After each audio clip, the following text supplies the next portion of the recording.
అన్ని రకాల వస్త్రాలపై up to 66% of. Telugu ప్రశ్నలు నమస్తే. ఈరోజు మనం ఒక విశిష్టమైనటువంటి ఆర్టిస్ట్తో ఉన్నాము. సమ్మెటి గాంధీ గారు. ఆయన చేసిన ప్రతి సినిమాలను తనకంటూ ఒక మార్క్ క్రియేట్ చేసుకుంటారు. న్యాచురల్ యాక్టింగ్ ఆయన తరహా. సమ్మెటి గాంధీ గారితో మాట్లాడదాం. సార్ నమస్తే. సార్ నమస్తే అండి. ఎలా ఉన్నారు? ముందుగా బాగున్నాం సార్, మీరు ఎలా ఉన్నారు? Super super. ముందుగా తెలుగు వన్ ఛానల్ వీక్షిస్తున్న ప్రేక్షక మహాశైలందరికీ నా హృదయపూర్వక నమస్సుమాంజలుడు. చెప్పండి సార్ వేణు గారు. మిమ్మల్ని కావడం చాలా ఆనందంగా, చాలా ఇట్లో చూస్తుంటాం, మిమ్మల్ని చాలా ఇంటర్వ్యూలో చూస్తుంటాము. Okay okay.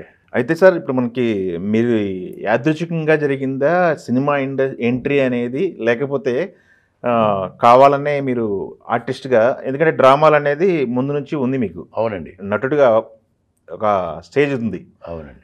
దాని తర్వాత సినిమా ఎంట్రీ అనేది ఎలా జరిగింది, ఎప్పుడు జరిగింది అనేది ఒక దానికి ముందు నేను నా నేపథ్యం గురించి 2 నిమిషాలు చెప్తానండి. చెప్పండి సార్, పర్లేదు. నాది కృష్ణా జిల్లా మచిలీపట్నం దగ్గర పెడన మండలం నేలకొండపల్లి అనే ఒక కుగ్రామం అండి. ఓకే. మాది రైతు కుటుంబం. మేము 7 సంతానం, నేను ఆఖరివాడిని. మాకు ఒక 5 కిలోమీటర్ల దూరంలో Munjuluru high school, ZPH school ఉండేది ముంజులూరు. అక్కడికి వెళ్ళి చదువుకునేవాడండి. నేను 8th క్లాస్ చదువుతూ ఉండగా మా క్లాస్ టీచర్ జానకీబాయి గారని ఆవిడ మా యాన్యువల్ డే ఫంక్షన్కి మా క్లాస్ నుంచి ఒక డ్రామా వేయించిందండి. చూడబోతే చుట్టాలు, పట్టుకుంటే దయ్యాలు. ఇది నాటి దాంట్లో ఒక కామెడీ క్యారెక్టర్ నాతో వేయించారండి. ఫస్ట్ మొట్టమొదటిసారిగా నా ముఖానికి రంగేసి స్టేజ్ ఎక్కించారు ఆవిడ. అక్కడ నుండి ప్రతి సంవత్సరం 2-3 చోట్ల ఆగస్ట్ 15కి, జనవరి 26th, శ్రీరామనవమి ఆ టైంలో పందిరి నాటకాలు వేస్తూ ఉండేవాడు నేను. ఆ తర్వాత నాకు SSLC కంప్లీట్ అయిపోయిన తర్వాత టీచింగ్ ట్రైనింగ్ చేశాను మచిలీపట్నంలో. టీచింగ్ ట్రైనింగ్ అయిపోయిన తర్వాత మా ఊళ్ళో పంచాయతీ స్కూల్ టీచర్ ఒక ఆవిడ రాధాబాయి గారని, వాళ్ళ సిస్టర్స్ ఇక్కడ స్వరూపరాణి గారు ECLలో చేసేది ఆవిడ, పద్మజ గారని BDLలో వర్క్ చేసేది. మా సిస్టర్స్ అక్కడ ఉన్నారయ్యా తమ్ముడు, నువ్వు అక్కడికి వెళ్ళని చెప్పేసి నన్ను ఆవిడ రికమెండ్ చేసి హైదరాబాద్ పంపించారు. నేను టీచింగ్ ట్రైనింగ్ కంప్లీట్ చేసిన తర్వాత ఇక్కడికి వచ్చిన తర్వాత పాపం వాళ్ళే 3 నెలలు వాళ్ళ ఇంట్లో పెట్టుకుని నన్ను తమ్ముళ్ళలాగా చూసుకుని ఒక ప్రైవేట్ కంపెనీలో మైక్రో సెరమిక్స్ అని దాంట్లో నాకు జాబ్ ఇప్పించారు. అప్పుడు 100 రూపాయలు జీతం సార్ నాకు. మొదటి జీతం 100. ఒక 3.5 సంవత్సరాలు చేసిన తర్వాత భారత్ డైనమిక్స్ లిమిటెడ్ అని డిఫెన్స్ ఫ్యాక్టరీ అండి, పెద్ద ఫ్యాక్టరీ.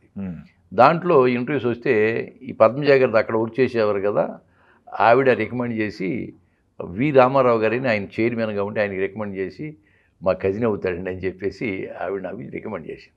ఓకే. ఆ విధంగా నేను BDLలో చేరటం జరిగింది. చేరిన తర్వాత 4 రోజు నోటీస్ బోర్డులో మామూలుగా ఒక సర్క్యులర్ వచ్చింది. యాన్యువల్ డే ఉంది, BDL యాన్యువల్ డేకి ఎవరు ఇంట్రెస్ట్ ఉండాలో పాటలు కానీ డ్యాన్సులు కానీ నాటకాలు ఉంటే కనుక పేరు ఇవ్వమంటే, నాకు నాటకాలు అంతకుముందు పిచ్చి ఉంది కదా, పేరు ఇచ్చాను. పేరు ఇచ్చిన తర్వాత ఆడిషన్ చేశారు. ఆడిషన్ చేసి నాకు ఒక వేషం ఇచ్చారు. అంటే BDLలో చేరిన తర్వాత 4వ రోజునే నేను BDLలో ఒక టీంలో చేరడం జరిగింది సార్. ఆ తర్వాత నాటికి వేసాం. తర్వాత బాగుందన్నారు, అంతా బాగుంది. అక్కడి నుంచి ఒక టీం ఏర్పడింది మాకు. రజనీ ఆర్ట్స్ అని ఒక కల్చరల్ అసోసియేషన్ ఒకటి పెట్టి ఓ 15 మంది టీం ఏర్పడ్డాం. నాటికలు రాంచుకుని నాటికలు కాంపిటీషన్స్కి వెళ్తూ ఉండేవాళ్ళం సార్. చాలా కాంపిటీషన్స్కి వెళ్ళాం. మొత్తం త్రూఅవుట్ ఇండియా తిరిగాం కాంపిటీషన్లో. ఆ నాటకాల మీద నాకు వేరియస్, అంటే బెస్ట్ క్యారెక్టర్ ఆర్టిస్ట్ కానీ, కానీ, కామెడీ ఆర్టిస్ట్ కానీ, డైరెక్టర్గా దాదాపుగా ఒక 200 అవార్డ్స్ నేను గెలుచుకోవడం జరిగిందండి. దాంట్లో ఒక నంది అవార్డు కూడా ఉంది నాకు. అలసాని పెద్దనని ఆకేళ్ళ గారు రాశారు, అది పద్య నాటకం. ఆ నాటికలో నేను శ్రీకృష్ణదేవరాయల పాత్ర వేస్తే దానికి నాకు మొట్టమొదట నంది అవార్డు వచ్చింది. శ్రీకృష్ణదేవరాయల పాత్ర దాంట్లో ఆ పాత్ర అండి. అలసాని పెద్దనేమో గుమ్మడి గోపాలకృష్ణ గారు వేశారు, శ్రీకృష్ణదేవరాయలు నేను వేశాను. నాకు అప్పుడు బెస్ట్ క్యారెక్టర్ ఆర్టిస్ట్గా నాకు అవార్డు ఇచ్చారు. ఆ తర్వాత నా పిల్లలు అప్పుడు నాకు 2 అమ్మాయిలు, ఒక బాబు అండి. 3 చదువులు అయిపోయినాయి. 3 పెళ్ళిళ్ళు చేసిన తర్వాత 2005లో నేను BDL నుంచి బయటకు వచ్చేసాను. 2005లో. ఓకే. 20 years అంటే ఆగస్ట్కి 20 years అవుతుంది బయటకు వచ్చేసి. అంటే ఎందుకు బయటకు రావాల్సి వచ్చింది అంటే అప్పటికి పిల్లలు సెటిల్ అయిపోయారు. ఆర్థిక ఇబ్బందులు లేవు. నేను అప్పటికే 33 years వర్క్ చేశాను. ఇంకొక 5 సంవత్సరాలు ఉంది. 5 సంవత్సరాల అమౌంట్ నాకు ముందు వచ్చేస్తుంది. కాబట్టి అది ఫిక్స్డ్ చేసుకుని ఏం చేసుకుని నాకేం పెద్ద ప్రాబ్లం లేదు. పిల్లల్ని సెటిల్ చేయాలన్న ప్రాబ్లం. అప్పుడు పిల్లలు సెటిల్ అయిపోయి ఉన్నారు. మొత్తం 3 పెళ్ళిళ్ళు అయిపోయినాయి. ఈసారి ఏం చెప్పి 2005లో నేను బయటకు వచ్చేసాను. బయటకు వచ్చిన తర్వాత ప్రయత్నం చేస్తూ సీరియల్స్ ట్రై చేసాను ముందు. సీరియల్స్ నాకు మంచి అవకాశాలు ఇచ్చారు పాపం. డైరెక్టర్లు కానీ, రచయితలు కానీ, నిర్మాతలు మంచి అవకాశాలు ఇచ్చారు. చేస్తూ 2010లో రాజన్న సినిమా తీసేటప్పుడు నా గురువుగారు విజయేంద్ర ప్రసాద్ గారు, ఆయనకి మీ ఛానల్ ద్వారా పాదాభివందనం చేస్తున్నాను. దాంట్లో ఒక సాంబయ్య క్యారెక్టర్కి ఒక ఆర్టిస్ట్ కావాలని చెప్పి వాళ్ళు వెతుకుతున్నారు. సరే, కొంతమందిని చూశారు. కేఎల్ ప్రసాద్ గారిని ఒక రైటర్, ఆయనకి ఫ్రెండు, విజయేంద్ర ప్రసాద్ గారికి ఫ్రెండు, ఆయనకి చెప్పారట, ఆ సాంబయ్య పాత్ర కొంచెం డిగ్నిఫైడ్గా కావాలి, హీరో కూతుర్ని పెంచే వేషం అది, అది బక్కగా పిఎల్ నారాయణ లాగా ఉంటే బాగుంటుంది, స్టేజ్ ఆర్టిస్ట్ అయితే బాగుంటుందా, స్టేజ్ ఆర్టిస్ట్ అంటే నాకు ఇంట్రెస్ట్ అని చెప్పి విజయేంద్ర ప్రసాద్ గారు చెప్పారట. నా నాటికలు చూస్తూ ఉండేవాడు కేఎల్ ప్రసాద్ గారు. ఆయన చూసి సమ్మెట్ గాంధీ అని ఒక ఆయన ఉన్నాడు, ఆయన నాటకాలు నేను చూస్తూ ఉన్నాను, అతనైతే సరిపోతాడు, నీకు పిలిపించనా అంట. పిలిపించమన్నారు.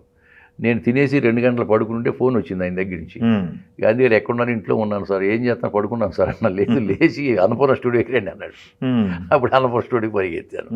విజయేంద్ర ప్రసాద్ గారు, కేఎల్ ప్రసాద్ గారు, తర్వాత చైతన్య ఇంకో రైటరు, తర్వాత ఆదుర్తి రవి గారు కో డైరెక్టరు, వాళ్ళందరూ కూర్చున్నారండి. నన్ను చూశాడు. చూసేటప్పటికి, ఓకేనయ్యా, నీ బరువు ఎంత ఉందయ్యా అన్నాడు. 80 కిలోస్ సార్ అన్న. నువ్వు ఇంకొక 5 కిలోలు తగ్గలవా ఒక నెల రోజుల్లోపు అన్నాడు ఆయన. తగ్గుతాను సార్ అన్న. కూర్చున్న తర్వాత ఒక డైలాగ్ ఏమున్నాయా ఆయనకి అన్నారు. ఒక డైలాగ్ ఇచ్చారు. ఆ డైలాగ్ 1 గంట తర్వాత నువ్వు వచ్చి నాకు చెప్పబోయా అన్నాడు. సరే, ఒక 10 నిమిషాల్లో చూసుకుని వెళ్ళి మామూలుగా చెప్పాను. ఈ తెలంగాణ స్లాంగ్లో చెప్పమన్నాడు. ఒక 2 నిమిషాలు టైం ఉండని చెప్పి తెలంగాణ మార్చుకుని తెలంగాణ స్లాంగ్లో చెప్పాను. బాగుందయ్యా, అయితే నువ్వు ఒక పని చెయ్యి, ఒక 5 కిలోలు తగ్గి గడ్డం పెంచుకుని ఒక 20 రోజులు తడతానమన్నారు. ఇక వెళ్ళి నేను మామూలుగా ఫుడ్ ఆల్మోస్ట్ మానేసాము. అప్పుడు పొట్టే ఉండేది కాదు, బక్కగా ఉండేది కాదు. అలా మానేసి ఒక 5 కిలోలు తగ్గి గడ్డం అలా పెంచుకుని వెళ్ళాను. ఈ చైతన్య గారని ఆయన అన్నాడు, అదిగో ప్యాంటు షర్ట్లు వేసుకున్న సాంబయ్య వస్తున్నాడు అన్నాడు ఆయన. అలాగని వాళ్ళకి ఓకే, పర్సనల్ సరిపోయింది అనుకున్నా నేను. ఓకేనయ్యా, నేను ఓకే చేసాం, మిగతా విషయాలు నువ్వు మాట్లాడుకోమన్నాడు. అప్పుడు నాకేం మాట్లాడో తెలియదు. సినిమాలు నాకు అంటే అంతకుముందు కొన్ని సినిమాలు చేశా. జి సత్యమూర్తి గారని దేవిశ్రీ ప్రసాద్ వాళ్ళ ఫాదర్ ఉన్నారు కదా, ఆయన 87లోనే చైతన్యని దాని కెమెరా ముందు మొట్టమొదటి నిలబెట్టింది ఆయన నన్ను. అవును, ఆయన ఎలా పరిచయం మీకు? ఆయన తోడళ్ళు గారు నాతో వర్క్ చేసేవాడు బీడిఎల్లో. అడప మురళీమోహన్ రావు అని నాకు మంచి ఫ్యామిలీ ఫ్రెండ్ ఆయన. నువ్వు నాటకాలు పిచ్చి ఉంది కదా, మా తోడళ్ళు గారు మంచి రైటరు, ఆయన సినిమా తీస్తున్నట్లు రమ్మని మద్రాసు తీసుకెళ్ళేటప్పుడు. మద్రాసు వెళ్ళారా? మద్రాసు వెళ్ళా. మద్రాసు తిరుగుతూ ఉండేవాడిని పిచ్చిగా, నెల రోజులకి వెళ్ళిపోతూ ఉండేవాడిని. సరే, అక్కడ కొన్ని సినిమాలు చేశా. సూపర్ ఎక్స్ప్రెస్ అని, చైతన్యం, ఇటువంటి చేసిన తర్వాత ఈ పిచ్చిలో మనం మద్రాసు వెళ్ళిపోతున్నాము, పిల్లలకు చదువులు ఎక్కడ పాడైపోతాయని భయం వేసి ఆగిపోయాయి మొత్తం. 10-15 సంవత్సరాల పాటు అసలు జోలికి పోలే. ఇంకా పిల్లలందరూ ఇంజనీర్లు చేసిన తర్వాత అందరూ చదువులు అయిపోయి పెళ్ళి అయిన తర్వాత అప్పుడు బయటకు వచ్చాను అనమాట.